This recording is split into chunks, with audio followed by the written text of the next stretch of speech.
père pour des familles qui en manquent. Dieu se positionne comme un père pour des familles qui en manquent. Mon bien-aimé, la Bible dit dans le psaume 68, au verset 6, je pense. Psaume 68, au verset 6. Psaume 68, au verset 6, que Dieu est le père des orphelins et le mari des veuves. Psaume 68, selon les versions, ça peut être le verset 6, ou le verset 5. Mais je pense que dans les dernières versions de la Bible, il s'agit du verset 6. Le psaume 68, verset 6, Dieu est le père des orphelins et le mari des veuves. Mon bien-aimé, en fait, dans la version selon 21, ça parle du défenseur des veuves. En fait, mon bien-aimé, lorsqu'on accepte Jésus, déjà, quand on reçoit Jésus comme Seigneur et Sauveur, déjà, à ce moment-là, Dieu déjà devient notre Père. Alors que nous avions un Père biologique, Dieu devient notre Père, parce que dans l'esprit, nous n'avions pas connu ce qu'était la paternité. Et la réalité du monde, c'est l'esprit. Donc, Dieu devient notre Père déjà dans l'esprit, mais dans ce Père qu'il devient dans l'esprit, il s'impose en nous également sous la forme physique, sous la forme biologique. Il s'impose à nous comme étant un père biologique. Dieu, mon bien-aimé, Dieu s'est imposé à Moïse comme étant un père biologique. Parce que dans tout le voyage qu'il a vécu en Israël, Moïse avait peut-être un beau-père, Jéthro, notamment au début de son voyage, il avait peut-être un beau-père, Jéthro, qui pouvait l'orienter, lui dire, mon fils, tu ne dois pas faire ceci, sinon ça va t'épuiser. C'est dans Exode 18 qu'il lui en parle. Il lui donne des conseils. Mais à un moment, Moïse n'avait plus personne pour le conseiller. Et bien au contraire, Moïse était même déjà très souvent colérique. Mais Dieu, après l'avoir châtié plusieurs fois, Dieu a rendu Moïse qui était colérique, Dieu l'a rendu patient, compatissant, Dieu l'a rendu tendre et doux. Il s'est comporté comme un père aimant qui savait le réprimander au moment où il en avait besoin, parce que un père aimant doit savoir te réprimander. Si un père va tout le temps dans ton sens, il t'éduque très mal. Un père doit savoir te reprendre, te réprimander, parce que le père sait où est-ce qu'il y a le feu, où est-ce que tu vas te brûler, et le père doit t'empêcher de te brûler, même si tu n'en fais qu'à ta tête. Dis-moi un bon amen. Et donc, alors que Moïse s'est présenté, ou du moins Dieu, s'est présenté à Moïse de cette manière, comme étant un père, qu'il a vécu avec lui comme étant un père, et que Moïse en manquait, parce que Moïse n'avait pas vécu avec Dieu comme ayant, ou comme se trouvant, comme étant un père. Moïse n'avait absolument pas cette connaissance qu'il pouvait y avoir un être humain qui vivait ou qui ressemblait à un père biologique. Moïse n'avait absolument pas cette connaissance, et Dieu lui en a donné. Dieu lui a donné cette connaissance. Dieu lui a donné cette connaissance par une proximité, par une relation où Dieu le conseillait. Dieu lui disait comment se comporter avec son peuple. Dieu lui disait comment se comporter donc avec ses frères. Et Moïse se plaignait souvent. Il disait, ce peuple que tu m'as donné, c'est un peuple qui est trop difficile. Il est trop difficile à gérer. Ce sont les plaintes que va avoir un enfant auprès de son père. Dieu a appris à Moïse ce que c'était la paternité. Dieu a appris à Moïse d'abord comment est-ce que lui, il paternait ses enfants, et Dieu a appris à Moïse de quelle manière Moïse devait paterner ses enfants. Et Dieu a commencé ce travail dès le moment de leur rencontre, puisqu'il fallait que Moïse circoncis ses enfants, et qu'il ne l'avait pas encore fait. Dieu a commencé ces choses, et Dieu a continué ces choses jusqu'à la fin de la vie de Moïse sur la surface de la terre. Mon bien-aimé, Dieu veut continuer d'être ton père jusqu'à la fin de ta vie sur la surface de la terre. Et Dieu continuera d'être ton père jusqu'à la fin de ta vie sur la surface de la terre. Moïse manquait de père. Dieu s'est révélé être un père en lui. Et mon bien-aimé, mon frère, ma sœur, lorsque nous sommes en Christ et que nous perdons même un parent biologique, Dieu devient doublement ton père. Parce que Dieu est le père des orphelins. S'il est déjà assis en Christ, Dieu était déjà ton père. Il se rappelle encore Ah, j'ai une alliance en Christ, c'est vrai, mais quand tu es orphelin, j'ai une double alliance maintenant qui se crée avec toi. Je deviens encore ton père, le père des orphelins. Et Dieu s'est manifesté au travers de la vie de Moïse comme étant le père des orphelins. Et Dieu a parlé à Moïse. Et Dieu a vécu avec Moïse. Et Dieu a fait de grandes choses avec Moïse. Mon bien-aimé, Dieu a fait tellement de grandes choses avec Moïse que c'est la première fois dans Exode 7 au verset 1. C'est la toute première fois dans la Bible où lorsque Dieu parle à une personne, dans Exode 7 au verset 1, c'est la toute première fois dans la Bible, Dieu parle à une personne et Dieu lui dit cette chose, ce détail qui soutient notre chrétienté aujourd'hui. Exode chapitre 7 verset 1. Regarde, je te fais Dieu pour le Pharaon et ton frère Aaron sera ton prophète. Donc, Dieu considère que cet homme Moïse doit être Dieu pour Pharaon. Dieu en face de son oppresseur. Il doit être Dieu en face de son adversaire. Il doit être Dieu en face de la personne qui au final pouvait ou s'était peut-être trouvé dans la condition où il aurait peut-être pu être son père. Bien-aimé, le diable peut parfois te mentir, il te véhicule des pensées, il te véhicule une trajectoire, il te donne une manière de faire, une manière de penser qui te fait croire qu'il peut être ton père, mais il ne sera pas ton père et il ne sera jamais ton père. Jésus-Christ est le nom de ton père. Dieu dit à Moïse, regarde, je te fais Dieu pour Pharaon. Cela n'avait jamais été dit, cela n'avait jamais été fait. Il a dit, je te fais Dieu pour Pharaon. Et Aaron sera ton prophète. Il dit, Aaron sera ton prophète. C'est la deuxième fois que ce mot est cité dans la Bible à ce moment. La première fois, c'était au sujet d'Abraham. Dans Genèse 20, on disait, c'est un prophète. Là, on a dit au sujet d'Aaron, Aaron sera ton prophète. Aaron sera le porte-parole. Dieu décide donc de faire grâce à Moïse d'avoir une famille prophétique. Dieu décide de faire grâce à Moïse d'avoir une famille prophétique. Donc, dans une famille où ils vivaient tous avec deux parents. Ce jusqu'à la naissance de Moïse. À la naissance de Moïse, c'était maintenant une famille monoparentale. Moïse était éduqué par la maman. Les deux autres enfants, ils étaient éduqués par le papa. Donc les deux autres enfants ont vécu avec le papa. Le garçon et la fille, Aaron et sa sœur Marie ont vécu avec le papa. Moïse a vécu avec la maman. D'où ces deux environnements différents ont fait que certes, ils se côtoyaient, certes, ils pouvaient s'aimer parce que la Bible dit que Aaron s'est réjoui en voyant Moïse. Certes, ils pouvaient se côtoyer, certes, ils pouvaient s'aimer, mais au final, quand on va dans Nombre 12, où Marie et Aaron murmurent au sujet de Moïse, on se rend compte qu'en fait, les deux, ils vivaient les séquelles de cette vie dans une famille monoparentale parce que les deux se sont associés parce qu'ils vivaient tous les deux avec le papa. Ils ont transmis donc la mentalité, ou du moins ils ont manifesté la mentalité que leur avait donné l'environnement de vie avec leur papa. Alors que Moïse a transféré la mentalité que lui avait donné l'environnement de vie avec sa maman. Dans l'environnement de vie avec sa maman, il y avait la grâce. Dans l'environnement de vie avec le papa, il y avait autre chose que la grâce. Donc, Dieu s'est présenté là où il y avait un manque. Dieu s'est présenté comme étant le papa, mais il y avait encore des séquelles. Et même quand les séquelles se sont poursuivies, Dieu est venu encore une fois, maintenant, réprimander l'ensemble des trois, parce que lui-même, il voulait apporter encore, il voulait combler le manque qu'il y avait, donc le manque d'unité qu'il y avait. Il résout la question, il dit à personne, parmi vous, il n'y a aucun prophète. Ah, mais c'est pas toi qui avais dit qu'on était prophète. Non, le papa a décidé, le papa a dit, il n'y a aucun prophète. Que tu te dises, mais papa, c'est pas toi la dernière fois qu'il a dit, oui, c'est moi qui parle, c'est moi qui suis papa.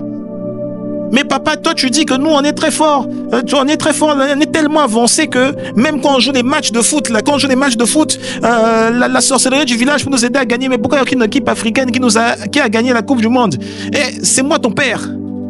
On est les meilleurs. L'essentiel, c'est moi qui te dis, ce que je te dis, c'est ce qui est vrai. C'est comme ça que Dieu s'est comporté avec les trois frères. Dieu s'est présenté à eux et dit, il n'y a aucun prophète parmi vous. Alors que lui-même, il avait dit, il y a un prophète. Il a dit, non, il n'y a aucun prophète parmi vous. S'il n'y en a aucun. Il dit même, il n'en est pas ainsi de mon serviteur Moïse. Il n'y en a aucun. Parmi vous, il n'y en a aucun. Donc Dieu s'est révélé. Dieu a dit, maintenant, vous tous là, vous venez. Vous tous, je vous donne tous des taloches. Donc Dieu se révèle comme étant un père là où il en manque. Et Dieu comble le manque. Mon bien-aimé, le manque a été comblé également. Il me reste juste très peu de temps.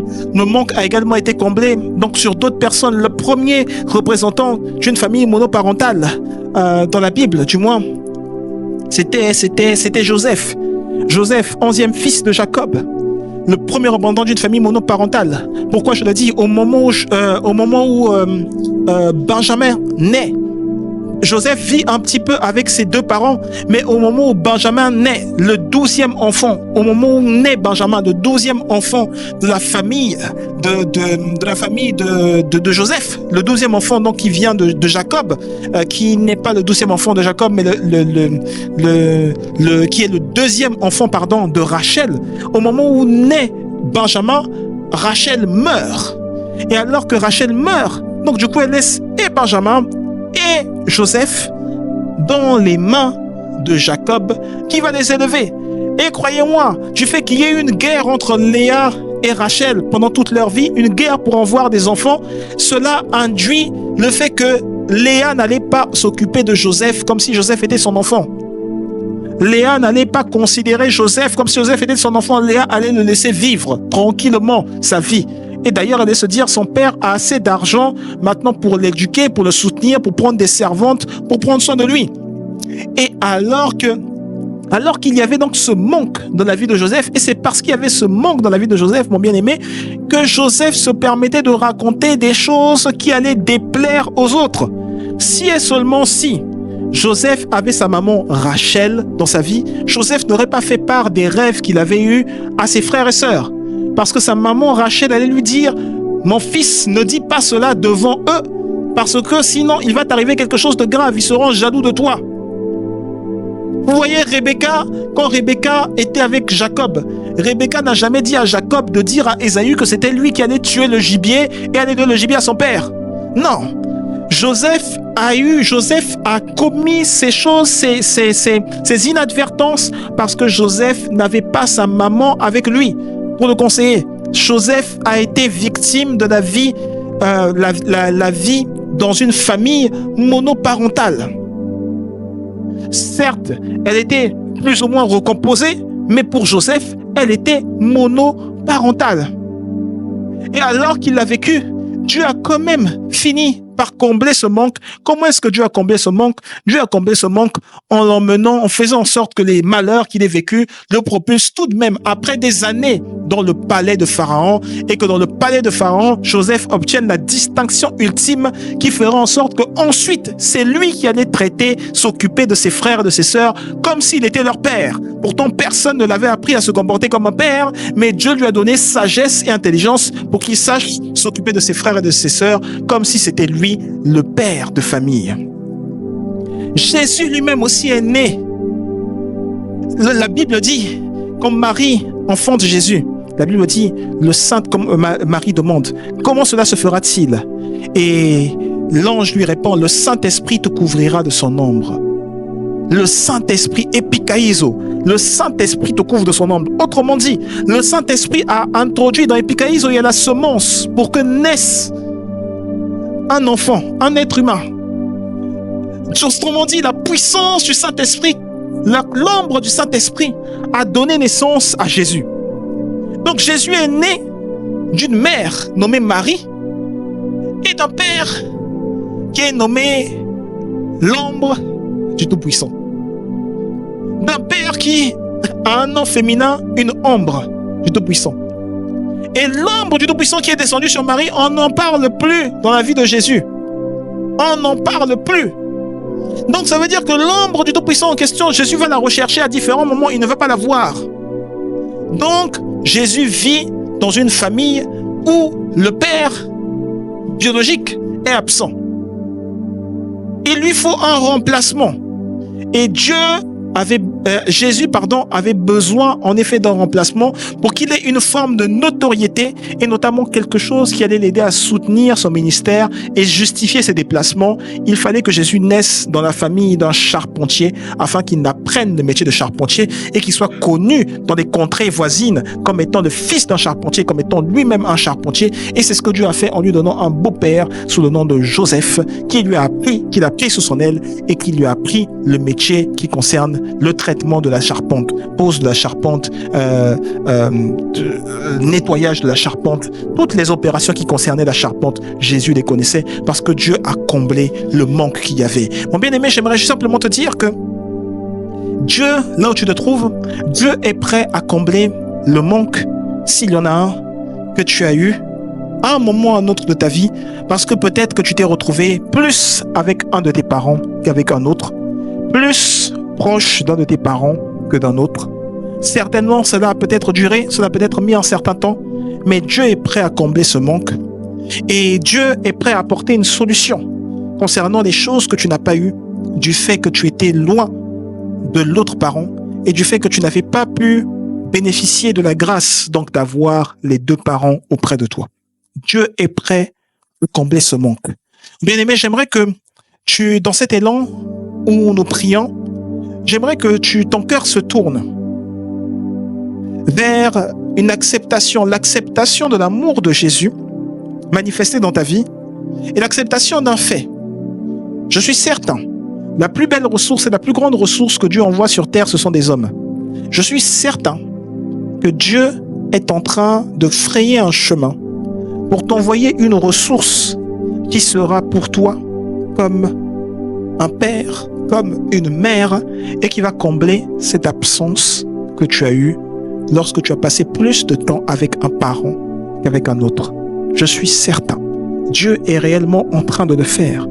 Et ce message s'adresse donc à toutes ces personnes qui ont vécu ce manque. Ce message, cette parole que Dieu a donnée, aujourd'hui s'adresse donc à toutes ces personnes qui n'ont pas bénéficié de cet accompagnement dont un enfant bénéficie quand il est avec ses parents. Ce message s'adresse à toutes ces personnes. Il y a réellement une personne que Dieu est en train d'envoyer. Je n'ai pas prévu de finir ce message de cette manière, mais j'ai vu un ange de Dieu qui a apporté des habits, des vêtements humains. Et quand cet ange de Dieu a apporté cela m'a été, alors que Dieu m'a dit, ouvre les yeux, fils, cela a été pour moi le signe de ce que les vêtements humains qui ont été apportés, c'est le signe d'une nouvelle personne que Dieu met à côté de toi. Et cette personne que Dieu met à côté de toi va t'aider à te comporter différemment. La première chose que je vois cette personne retirer, c'est le gaspillage. Donc, il va t'aider à mieux gérer tes priorités, mieux gérer donc l'argent qui tombe entre tes mains. C'est-à-dire que tu ne vas pas l'utiliser, le dépenser pour des choses qui te semblent être des choses festives ou qui te semblent être des choses qui te font du bien. Mais tu vas le dépenser pour des priorités. Dans ta vie, il y a des priorités. Quand tu habites sous un toit, sache que le toit là, tout ce qui est là, nous sommes dans cette église. Tout ce qui est là dans cette église, c'est à nous de l'entretenir. C'est pas à quelqu'un qui est à l'extérieur, c'est à nous de l'entretenir. Moi, quand les gens me disent « Oui, mais on voit pas tes cultes sur Internet », moi je dis « Mais en fait, ça va pas. Est-ce que tu contribues à ce que les cultes soient sur Internet ?» Nous, on doit entretenir notre maison. Donc, quand tu as quelque chose sur ta tête, ça veut dire que c'est à toi déjà d'entretenir ça. Donc, avant même de penser, je suis pas en train de donner ici un cours, une relation, je suis en train de dire ce que cette personne va faire. Avant même de penser à aller faire quelque chose à l'extérieur, va entretenir l'intérieur, ce qui est à toi. Jésus a dit que ceux qui croiront en lui iront le représenter, iront prêcher Jésus, d'abord à Jérusalem, ensuite dans la Judée, ensuite dans la Samarie. Donc il y aura d'abord Jérusalem, il y aura d'abord chez toi. Ce que cette personne, je suis en train de dire, va venir faire, c'est qu'elle va apporter une nouvelle confiance en toi. La confiance en soi. Le Seigneur va te redonner de la confiance en toi-même, de la confiance en soi. Le Seigneur va apporter une nouvelle confiance en soi. Et la confiance en soi, c'est ce qui emmène à de la productivité, à de l'énergie. Tu vas voir cette personne comme étant énergique, énergétique. Tu auras l'impression que elle a pris, à chaque fois quand elle te parle, quand tu lui parles, tu auras l'impression qu'elle a bu du Red Bull. Tu auras l'impression qu'elle est active. Il y aura de la confiance en soi. Parce que tu sauras, tu te diras, mais si en fait elle arrive à faire ça, ça veut dire que moi aussi, je peux le faire. Tu prendras exemple. Tu te diras pas. Et quand je dis que c'est une nouvelle personne que Dieu représente comme père, je ne suis pas en train de dire que cette personne est forcément plus âgée, qu'elle a 20 ans de plus que toi. Non. Elle va venir vers toi, elle peut même avoir le même âge que toi. Mais tu vas voir que le décalage que tu vas sentir entre sa réflexion, sa pensée et toi, ce ne sera pas un décalage apeurant.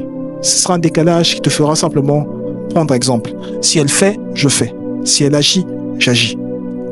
Le Saint-Esprit de Dieu est là pour élever des peuples qui le représentent dans son attitude, qui le représentent dans sa manière d'être. Et Dieu veut réellement élever des familles qui représentent les valeurs de Dieu, qui représentent le royaume de Dieu, qui représentent les grâces divines. Et je crois que ces familles sont en train d'être fondées ici, dans le nom de Jésus-Christ. Je crois que en reformant les familles, Dieu est en train d'élever même des business, des affaires. Et là, je suis en train de parler aux personnes qui sont sur Zoom. Dieu est en train d'élever des business, des affaires, telles que celles que vous n'avez pas encore connues, telles que celles que vous n'avez pas encore vues. Le Seigneur est réellement en train de manifester ici une éclosion de joie, une éclosion maintenant d'un nouveau commencement, une éclosion d'une nouvelle saison, une éclosion d'une nouvelle vie. Cela se produit alors que nous avons ainsi déclaré et décrété dans le nom puissant de Jésus-Christ. Amen. Gloire à Jésus-Christ. Et alors que je vais céder le micro, nous allons simplement apporter dans la maison du Seigneur pour ceux qui ne l'ont pas fait. C'est le moment d'apporter dans la maison du Seigneur, c'est le moment de donner nos offrandes, c'est le moment de donner nos dîmes. Ceux qui n'ont pas donné leurs offrandes, ceux qui n'ont pas donné leurs dîmes, c'est le moment. Nous sommes au premier week-end du mois. Ça veut dire que premier week-end du mois, ça veut dire j'ai reçu, maintenant j'ai reçu ce que j'ai reçu comme virement, je donne à Dieu. Dieu a toujours sa part et Dieu doit avoir sa part dans tout ce qui est fait ici. Et nous allons donner à Dieu, et alors que nous allons donner à Dieu, le Seigneur est bon, et nous pourrons nous retrouver, ma chère famille, nous pourrons nous retrouver d'ailleurs ce vendredi avec les serviteurs pour notre réunion des serviteurs. Que le Seigneur soit béni, que le nom du Seigneur soit béni. Chers amis, nous sommes arrivés à la fin de notre service. J'espère qu'il aura été très évocateur pour vous. N'oubliez pas les paroles qui ont été sonnées dans votre cœur, auxquelles vous avez agréé, que vous ruminez chaque jour sont des paroles qui créent la vie. La parole de Dieu crée la vie, et vous avez le pouvoir de créer la vie au travers de vos paroles. Et vous avez le pouvoir également de créer la vie au travers de vos actions. Parce que Dieu n'a pas fait que parler, Dieu a agi.